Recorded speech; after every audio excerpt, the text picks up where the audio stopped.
Kalau kita memperhatikan tentang meru'yah atau mengobati diri sendiri, yang pertama usahakan itu ambil air uduk dulu, beruduk dulu. Kemudian kalau bisa diusahakan duduk di sajadah, istighfar, minta ampun kepada Allah, minta bersihkan segala penyakit-penyakit hati, apa itu penyakit merasa diri hebat atau penyakit iri, ria dan sebagainya, itu harus dibersihkan dulu. Oleh sebab itu ketika udah istighfar, bukan sekedar ucapan tapi direnungkan istighfar itu 3 kali, kemudian baru baca Fatihah. Di Fatihah itu kita baca Fatihah. Di Fatihah itu ada namanya Asmaul Husna di situ. Allah, Ar-Rahman, Ar-Rahim dan Al-Malik. Mintalah kepada yang Maha Rahman, kepada yang Maha Pengasih, Maha Penyayang, kepada Malik yang menguasai diri kita dan seluruh alam semesta ini. Kita mohon kepada Allah. Ya, kemudian kita membaca, ketika kita baca Fatihah itu baca iyyaka na'budu wa iyyaka nasta'in.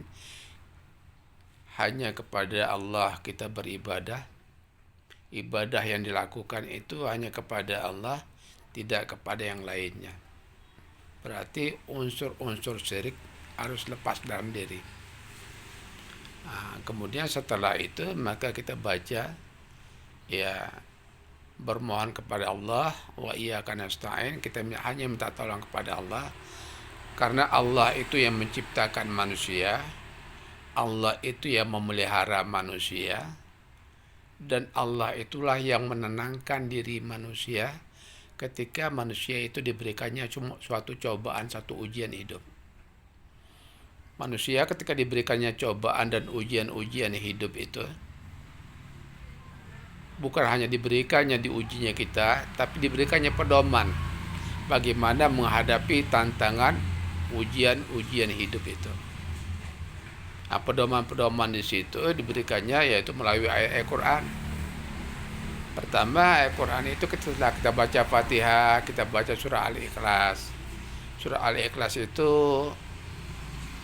kunci kesimpulan yang dapat diambil bahwasanya Allah itu ahad, yaitu sumber kekuatan yang maha tunggal, dan hanya kepada Allah tempat meminta.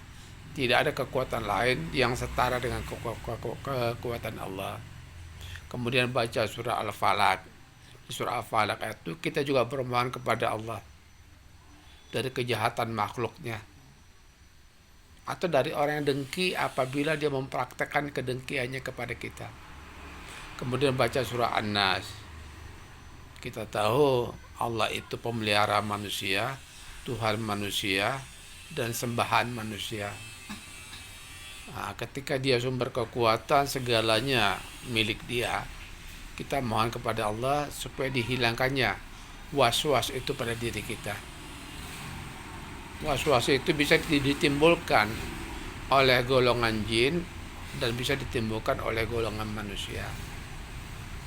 Kemudian kita bisa baca nanti ayat kursi, ya, atau kita baca nanti surah Al-Baqarah, ayat-ayat terakhir surah Al-Baqarah. Kemudian baca surah Yunus ayat 57, kemudian surah Yunus ayat 62 sampai 64, itu dipahami. Kemudian baca nanti surah Asy-Syu'ara ayat 80. Kemudian lagi dibaca surah Al-Mu'minun ayat 97-98. Kemudian baca doa-doa. Di antara doanya itu harus dipahami.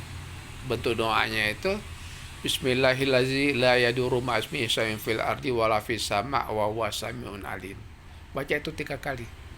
Ketika pagi dan petang baca itu, dan dijiwai bahwasanya tidak ada kekuatan, tidak ada yang dapat memberikan kemudaratan, baik yang datang dari langit maupun datang dari bumi.